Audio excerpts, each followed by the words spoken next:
the newsagents. This week, we have seen the government attacking the BBC for not being impartial. Couldn't quite give evidence of it, but nevertheless, that was the charge.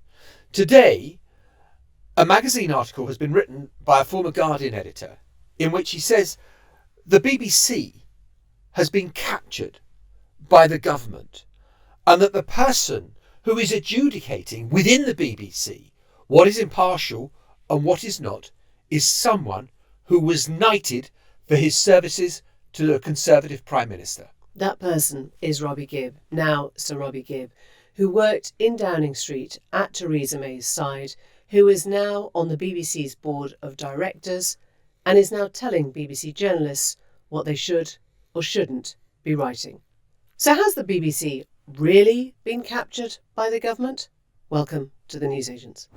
It's John. It's Emily. It's Lewis. And in a moment, we're going to be talking about what happened last night at around 9 o'clock, where the former Levelling Up Minister, the former member of the Cabinet, Sir Simon Clarke, suddenly kind of went off on one.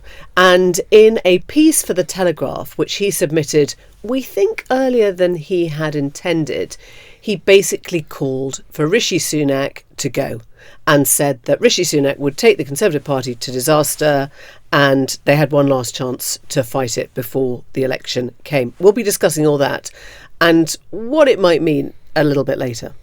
We're going to start with two themes that have sort of overlapped this week.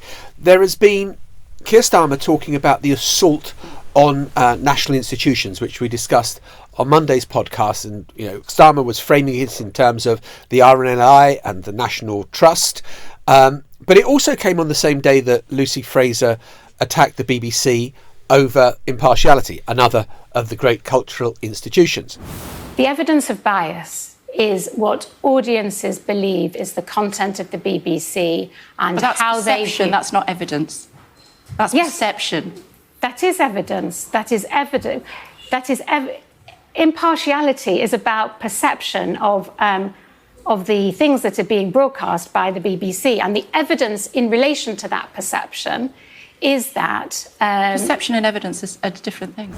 Today, we have seen the publication of the report by Alan Rusbridger, former editor of The Guardian, in Prospect magazine, with the very stark headline, "How the Government Captured the BBC." And it focuses on one central figure who, pretty anonymous outside Westminster circles and BBC circles, Robbie Gibb, Sir Robbie Gibb, because he was knighted by Theresa May. He had been her chief spin doctor. But he had also, at various times, been an editor at the BBC for the three of us. And who now sits on the board of directors at the BBC, where he has become a sort of self-appointed impartiality czar. And I say impartiality in inverted commas because he is now deciding what is or what is not impartial in terms of the coverage that the BBC puts out. And Alan Rusbridger has described him, not only in this piece, but also on Twitter today, as the most important journalist in Britain. The most important journalist that, as John has already alluded to, you've almost certainly never even heard of. Because such has been his power or the strength of his connections with the Conservative Party, with the government. The charge is that at times he has done the government's bidding at the BBC and overstepped what his actual job is in terms of being on the board. And he has directly got involved with stories, with individual journalists, something that, as we've talked a little bit about on this show before, certainly I think we've had some direct experience of. Yes. I mean, full disclosure, I spoke to Alan Rusbridger for this piece because he reached out to me, and, one of the stories that I told him, which is in the piece, is, someone, a BBC boss coming to me and saying, Robbie is counting up your tweets, And I said, what? He said he's asking why you aren't tweeting more about Beergate, but you're tweeting a lot about Partygate. And I say, well, Beergate being the Keir Starmer Starmer in Durham. Yeah, the sort of somewhat, totally hyped up a story that certain parts of the Conservative press and others in the Conservative Party itself attempted to make equivalent with Partygate. And I said, well, the reason is that, I think at the time, it was in the middle of the Sue Gray process. I was like, the reason is because there's this whole massive inquiry going into it. We've got ministers resigning. It's a huge political problem for the government, and one that, as indeed it proved, was existential in the end for Boris Johnson. Doesn't feel like Beergate is quite in that league. But of course, if County Durham Police had come back and said, yes, he broke the law, of course, then it would have been a thing.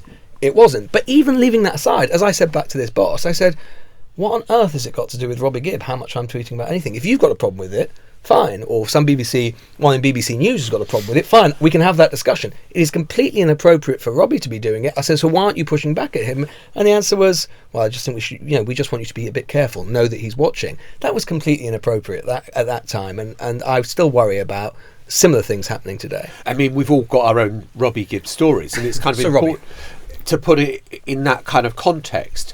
He's a very talented journalist. He is very driven. He is also extremely political, and kind of compared to, it's hard to imagine a Labour person being appointed to the BBC board who had so recently been the number 10 spin doctor to a Prime Minister. Well, I'm going to read you just a short paragraph from Alan's piece in Prospect magazine, where he says, Sir Robbie has never hidden his near obsession with what he sees as the BBC's structural bias. The BBC has been culturally captured by the woke-dominated groupthink of some of its staff. He, as in Robbie, wrote in The Telegraph shortly before being groomed, the Telegraph's word, for the board. There is a default left-leaning attitude.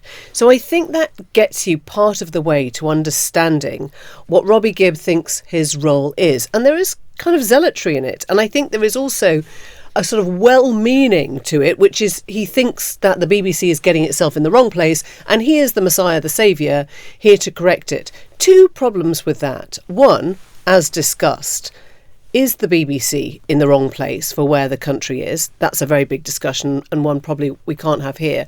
But two, who is this self-appointed board member to start trying to direct how journalists, how editors cover stories? And at the moment, from the position of being on the board, which is not a journalist position, it is not an editorial position, he is influencing or hoping to influence the kind of coverage that BBC journalists put out. I've just got to add one thing to that, and that is the currency and the topic of the moment, which is the war in Gaza and Israel and coverage of the BBC. Something that I, on this podcast early on, was quite critical of and said I thought that what Hamas did was an act of terrorism and therefore you could call them terrorists. That was a position, as well as many in the Jewish community. Robbie Gibb may have that view independently, but he is also the owner of the Jewish Chronicle. We'll talk about that in a minute with Alan Rusbridger, but it just needs to be put in context because that is quite an extraordinary thing, that the person, one of the very few people who is at the top of the BBC calling out what is partial and impartial is the owner, literally the owner of the Jewish Chronicle, and we do not know where the money came from for him to buy the Jewish Chronicle. I think it's what they call a potential, at least, of a perceived conflict of interest. Well, we're joined now by Alan Rusbridger, former editor of The Guardian, who's written this extraordinary piece in Prospect magazine, which was published today. So, Alan, what got you interested in this whole story? I was intrigued by the story in Nadine Dorris's book, which left off the page that Robbie Gibb, sitting as a BBC director, had worked with two people inside Number 10 to fix the appointment of the Ofcom chair. Now, that's obviously improper. You can't have a regulated party trying to choose the regulator. So I started making phone calls, and nobody would say anything about it. So from that, I deduced it was true. And then I thought, well, why? Why is the BBC, a great institution, closing the wagons around Robbie Gibb? Who is Robbie Gibb, and what's his position? So that was the starting point. And I'm afraid by the time I'd finished making, probably 24 phone calls, I was convinced the story was even murkier than I thought. The thing that I suppose I found most extraordinary about it, although maybe not having worked at the BBC for 38 years, was that you raised very legitimate questions. And yet the BBC, which is a public body, just closed the shutters and thought, we don't have to answer this? Because at most they've been evasive. At worst, you would say, they just have not answered your questions. Yeah, I've found that almost offensive, because there are, hundreds, if not thousands, of BBC journalists who go and ask questions on the public's behalf every day of the week. And for the BBC itself just to say, well, we're not answering questions, seems to me a complete abrogation of what a broadcaster's responsibilities are. I think one of the most interesting things you draw out in the article, and I must say I was unaware of this, is that here you have the BBC at this critical moment with the war in Gaza and its coverage under enormous scrutiny. Robbie Gibb is one of the arbiters of impartiality. He is also the owner of the Jewish Chronicle.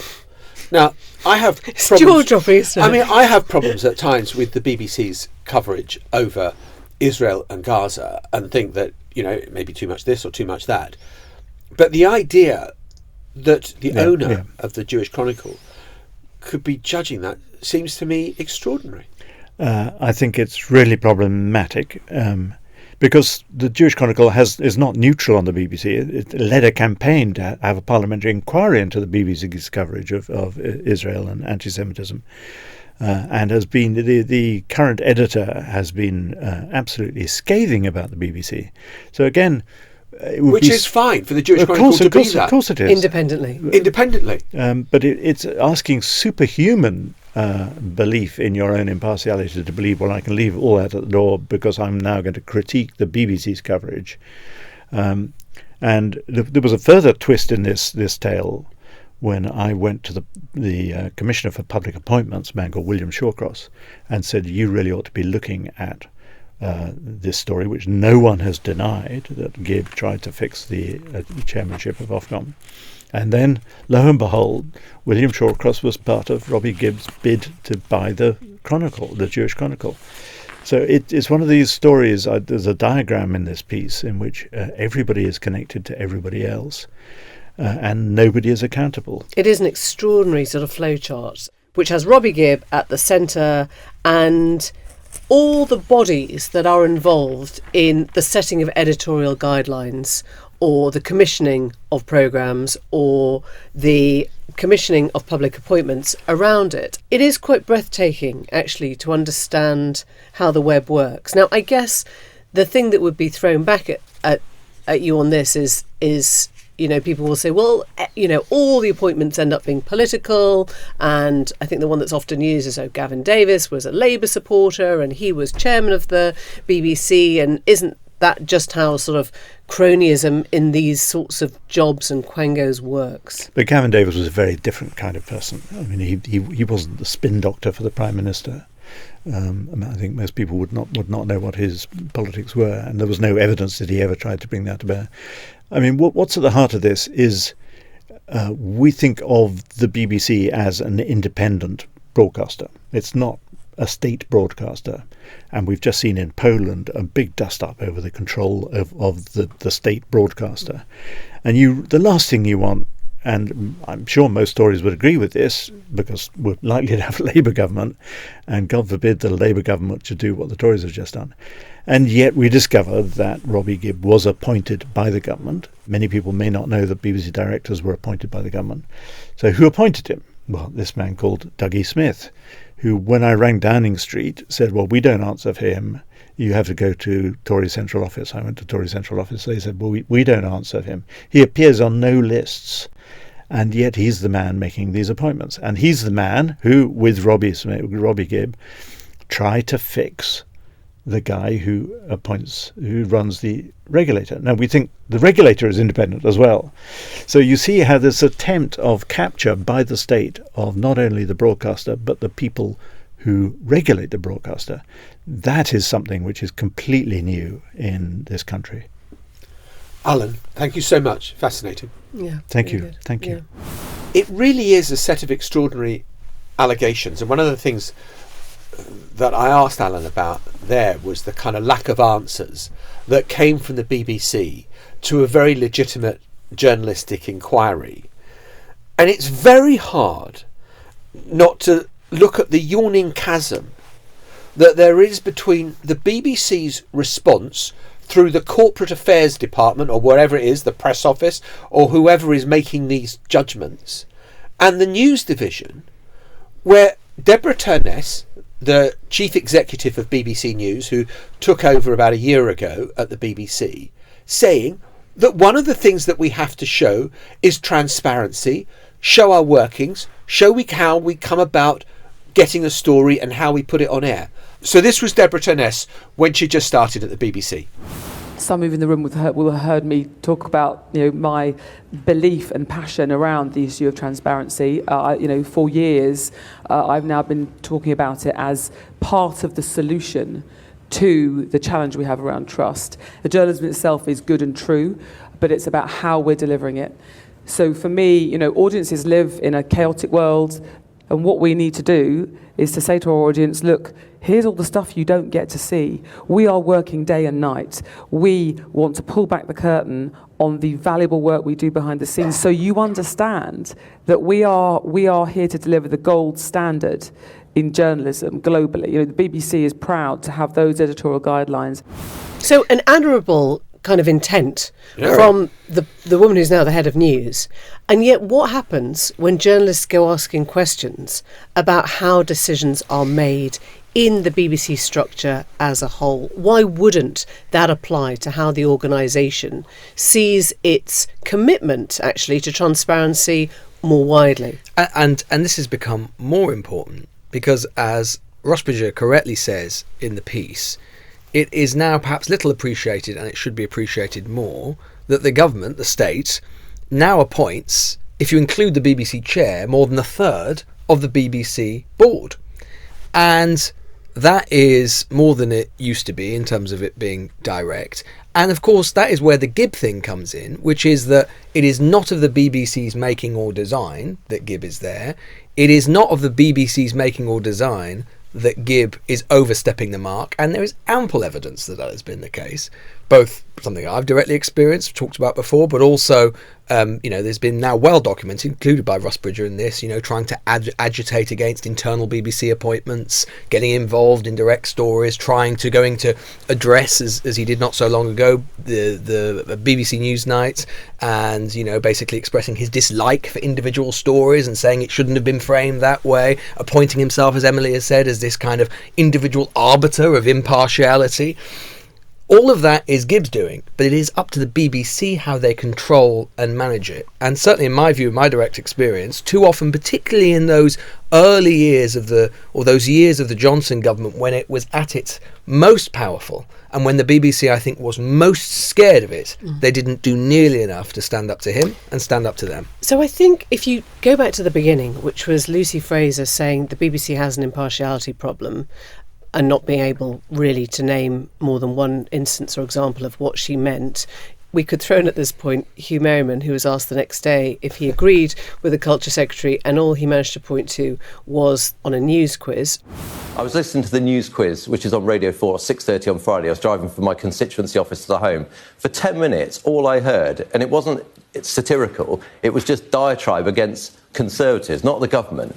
And I did listen to that and think, for goodness sake, where is the balance in that? So, yes, I'm afraid to say, despite the fact that I've always been a big supporter of the BBC, that struck me as completely biased. OK, you understand that a news quiz is comedy and nothing to do with actual news? There was nothing in that 10 minutes that was remotely... But you do understand that it's not Of course, not I would be news. the first one. I love it when politicians like get lampooned. But I guess the bigger question around Robbie Gibb, who's made no secret of what he feels his role is inside the institution, is what the BBC thinks it's getting from him. And I guess my sense would be that they see Robbie, or certainly saw Robbie Gibb in the Boris Johnson days, as being their link to a more secure route to funding. Correct. And I think that's really important, because this idea of an independent broadcaster, a state-funded broadcaster but not a state broadcaster, should be that actually the money should flow whoever is in charge, whoever is in government, because we think of the BBC as being utterly independent. The moment you think we have to have the views of a Robbie Gibb person inside the newsroom in order to secure our funding or our next round of licence fee money, you've already basically jumped into bed with power. There's a reason as well why Robbie Gibb is able to wield such power. And it's alleged by Alan Rusbridger in the article, but it's something that I have heard from senior bosses in BBC News repeatedly, who are furious about the role that Robbie Gibb plays. And these are past people who were at the head of BBC News, and it's still felt today by those that are there. It is that Tim Davies' background, and Tim Davies is the Director General of the BBC, and therefore the Editor-in-Chief of the organisation as well. But Tim's not from a journalistic background. And it's felt that Tim leans on Robbie quite a lot for kind of how do we navigate this issue, and what should we do about that, and how do we ensure impartiality. And Tim was very, very hot on impartiality as part of his sort of core message and core reason for being Director General when he first became it. And Robbie Gibb has helped him define it. And so Tim Davie has empowered Robbie in a lot of ways. And I think to link the two things together, I think two things have happened. One is that the Conservatives have become convinced, and we heard it in the Hugh Merriman clip there, they have become convinced that all of Britain's cultural institutions, and this adverts back to the Starmer story earlier in the week, are stacked against them. Now, whether you think that's right or think it's wrong, I think largely it's wrong. You can sort of hear, you could see in that clip, when actually asked for an example of how the BBC, for example, is sort of stacked against you with Hugh Merriman there or Lucy Frazer, answer comes there none, because it is just an impression, a vibe which exists. And to be fair, I think to some extent Tim Davie did kind of feed that in the early days, because what did he say to Parliament when he was asked about what his view of impartiality was? One of the things he said, and you felt this very strongly working there at the time, was what matters as much as anything is perception of impartiality, that people believe that you're impartial. And the problem with that kind of subjective impartiality notion is that all you need, it's a chimera, all you need is for people to just complain, kind of believe it, and in a kind of residual sense, and then it's true. And that is what we've seen on display this week from Lucy Frazer and Hugh Merriman and plenty of others. In the interest of impartiality, I think we should say that before recording this episode, we got in touch with Robbie Gibb. We'd love to speak to Robbie Gibb. We wanted him to come on and give us his side of events after reading the Alan Rusbridger Prospect article. We haven't heard back from him yet. No. But the offer is still open. Yeah. You know, obviously, in terms of BBC, we all know that BBC impartiality, achieving impartiality is really hard. It's so hard in this day and age in particular, where it is so easy to feed back. We all know, we've all experienced that sort of people, you know, a sort of media storm kind of being frothed up really quickly, people getting scared. And journalists making mistakes. I mean, we should put our hands up and say, you know, all that the time. happens. And we have views, and sometimes, that can bleed through, and, you know, we create so much content now, and that is completely inevitable. But I think kind of what was a little bit unforgivable, at least in those years, or was problematic. Again, it isn't so much having even political people on the board; it's how it's dealt with. One of the things that happens at the BBC, which I think is, it sort of thinks of itself apologetically in this sort of craven, kind of almost fetal position of fear, that it is a liberal organisation, and therefore it's got to be much more kind to people who are openly right-wing. And, you know, Andrew Neil is a brilliant interviewer. I think he's absolutely terrific. But he was the publisher of The Spectator, you know, which was funded by the Barclay brothers. It was an organ of the right. And Andrew has got open political views as well. Robbie Gibb has got open political views, but that's fine, because we don't have enough right-wing people in the BBC. If you can just imagine the editor of a left-wing magazine, or the publisher of the New Statesman, say, being given such a prominent role in the BBC, you would be murdered by the Mail and the Express and the Telegraph, and yet it was somehow okay for it to be on the other side. And I never understood that kind of interpretation of impartiality. It's because, as you've already identified it, John, what was successfully created, and I suspect it will lessen a little bit now, particularly if there's a Labour government, but what was created is, I always felt, this permanent sort of frailty and concern and worry. There was a lot of bullying that went on to the BBC, this and convincing nearly everybody who worked there that they were these sort of liberal metropolitan types, and they needed to be constantly checking against any particular proclivity that might go to the left or might go to the liberal left, not in the other direction. As you say, that was fine, and it was very, very successful. And the answer to it, of course, I always thought, was to be just more robust and say, politics is one thing, but original journalism, which is without fear or favour, is basically what we do. And there wasn't enough of that. And I think that if there were another Conservative government in the future, that is the resolve, if the BBC is to continue to exist, which needs to be instilled. The idea that, like this, that's been going around this week, the idea that the BBC is kind of like biased to the left is sort of for the birds. Anyone who's actually worked there knows that that is not the case. We'll be back after the break with Sir Simon Clarke. And not with him entirely, with a little bit of him. He's keeping his head down today. And it's quite tall, so there's a lot to go under the radar, take some contortions by Sir Simon. So rather like a bad dream, we all think we have a memory of something potentially devastating to Rishi Sunak happening around 9 o'clock last night. And yet this morning it feels like there's almost no sign of the rebellion that it promised to be. Sir Simon Clarke, who was in here last week when he was telling us why he felt he had to rebel against Rishi Sunak's Rwanda policy, the Rwanda bill, and in the end did emerge as one of the dozen actual rebels of the night, suddenly turned round and published a piece in the Telegraph saying Sunak is a liability, he's an electoral liability, we've got to get rid of him and replace him. Yeah, and what is incredible about this story, I mean, such is the life cycle now, the kind of mayfly life cycle of the kind of Twitter news universe now, that I think this broke about 9 p.m. last night. By about 10:30, it was already clear that as a coup was going, it was done. It was Jeff Hoon in the parlance at the time. I think it makes this is a sort of bit of an age reference now, but I think it makes the Jeff Hoon, Patricia Hewitt, early 2010. Yeah, this was, again, Gordon Brown, very similar to the position that Sunak is in. Writing's on the wall. Most of his MPs know it, and then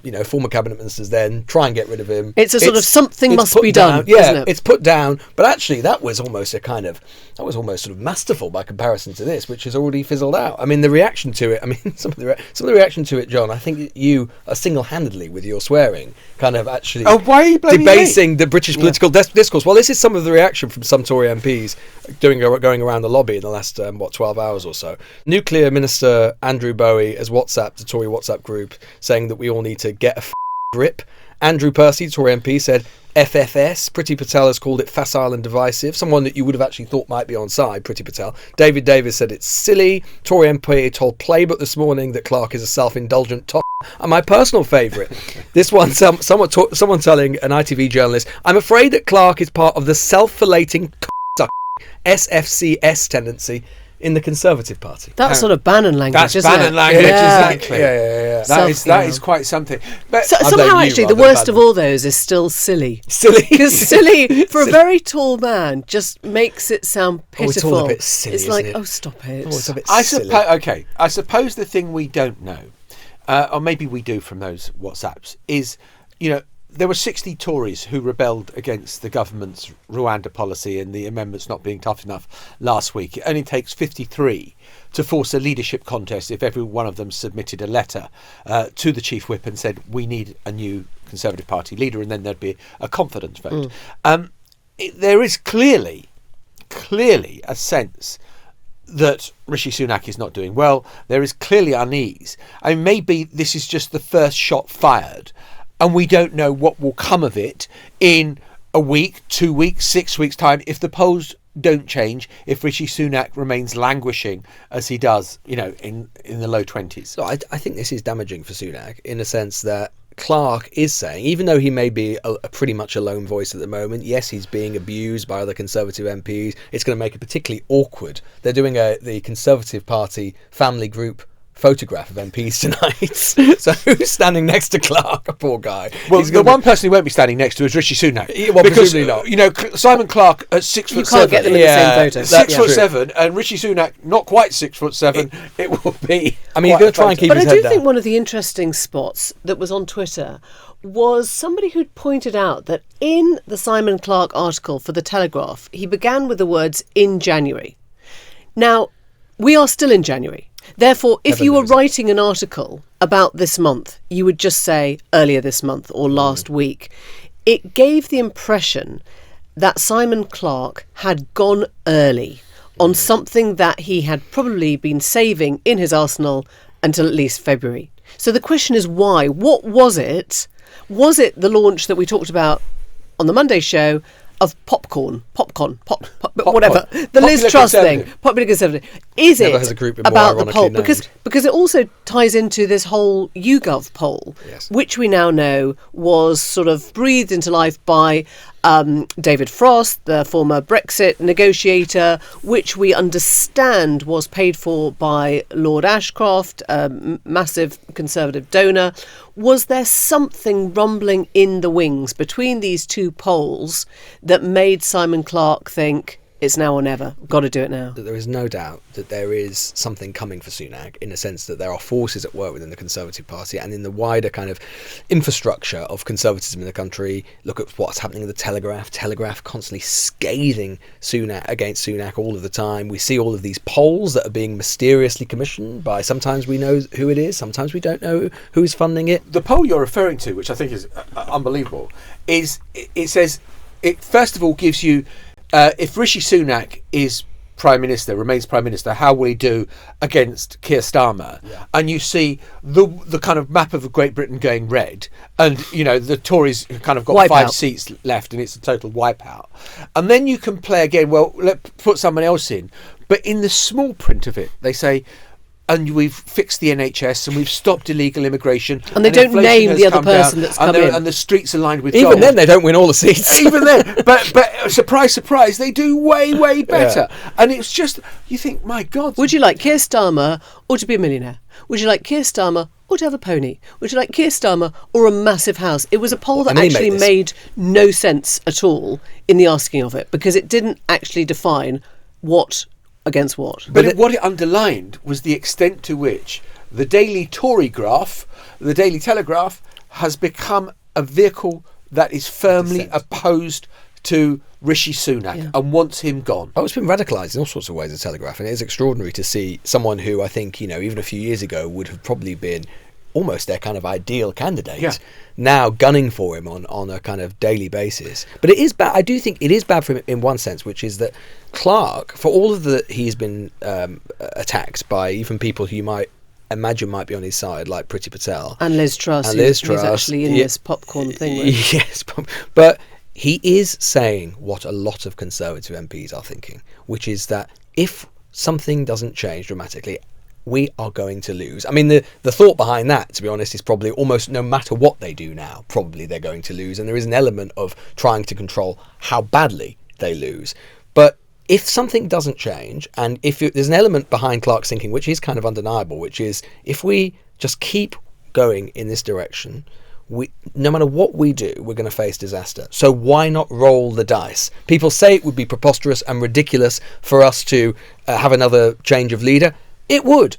But then on the other hand, it's like would it not be more preposterous for us to just jump out of the window? Yeah. Do you want the flames or do you want who knows what? I might land on a trampoline, right? It's sort of a bit of that. Yes, it is. And I guess there is somewhere, I mean, there will be somewhere in the back of your mind, what if we did find the person who saved the day, yes, and right? Why wouldn't we try that? The problem is that, and the thing that is basically Sunak's, well, there's that, but the thing that's still basically Sunak's trump card, which is that alternative person, and crucially, alternative prospectus is not clear, is not obvious, because actually, so much of the Conservative Party's bind is far beyond the agency of a particular personality. It's structural, and it's the result of 13 to 14 years of political forces which have led them to the point that they're in. David Gauke, former Chief Secretary of the Treasury, Conservative, who was ousted under the sort of Boris Johnson, Dominic Cummings coup in 2019, said actually he didn't think this was about trying to replace Sunak. He thought this was Simon Clarke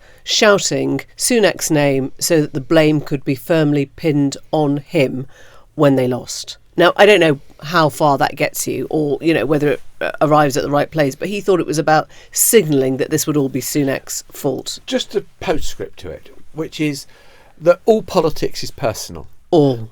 And the thing about Simon Clarke is he represents what used to be the Langbath constituency, kind of Middlesbrough, and that area of great poverty, but Sounded also like it was in Germany where you said that. Langbath. Mo Molan was the candidate minder. William Hague was Michael Bates's candidate minder. There you go. Year of the Langbath by-election? Oh, God, now you're talking. 1493. No, 91, 90... You know what? I don't actually know off the top of my head. I think Oh, right, it may have okay. been. I think, yeah, I think you're right. I think it was 91. But Simon Clarke has worked assiduously to try to build up a majority in this Red Wall seat. He thinks that the Conservatives, their values are the best ones for the constituency, and he sees it disintegrating before his eyes, and he thinks he's going to lose his seat at the next election. And I think that this is what's driving him. He's furious. Yeah. I mean, we should pull the curtain back a little bit and say when we were talking to Simon Clarke last week, he sort of, said what he had to say about the Rwanda behind policy. a long time afterwards. He did. He stayed behind to chat. And whilst we won't obviously divulge kind of word for word the conversation, what was clear was how frustrated he already felt with Rishi Sunak, with the leadership, with what was going to happen to him and his constituency. And so I think it comes from, as you're saying, a very personal place, right? Either you say, well, it was a man who wanted to keep his job, or else you say it's a man who felt he was finally starting to get somewhere with his constituency and didn't want to see the whole thing, falling off a cliff. I mean, maybe that is always what politics is. It is personal, it is about survival, but it's also because you think you're actually doing quite a good job. And if the Tory rebels are serious about it, and if they have a chance of actually dislodging Sunak, there's only, to my mind, two possibilities of it happening, either after the two by-elections on February the 15th or after the local elections. I think once you get beyond the local elections and much beyond them, the timing just becomes impossible. You're into the summer recess, then before you know it, you're in September. Party conferences, if they're happening, are just around the corner, and you're into the long campaign. But sorry, why, if you were Sunak, would you allow people to oust you and not just call an election? Well, yes, I mean, that is in his back pocket as well. So the timing is on his side, the lack of alternative prospectus is on his side, and the fact that actually the bar to actually get another contest, you need 53 letters. To our knowledge, there are only 2 letters in, at least publicly. There are probably some more, but there are 2 letters. 2 MPs have said publicly. Andrea Jenkins. Yeah, Andrea Jenkins. So actually, getting up to 53 is not easy. So all of those things are on Sunak's side, but it basically will depend as to whether he can, whether it's February the 15th, whether it's May, he can at least point to something, even if it's the most gradual revivification in the polls, that he can say, look, we're on the right path.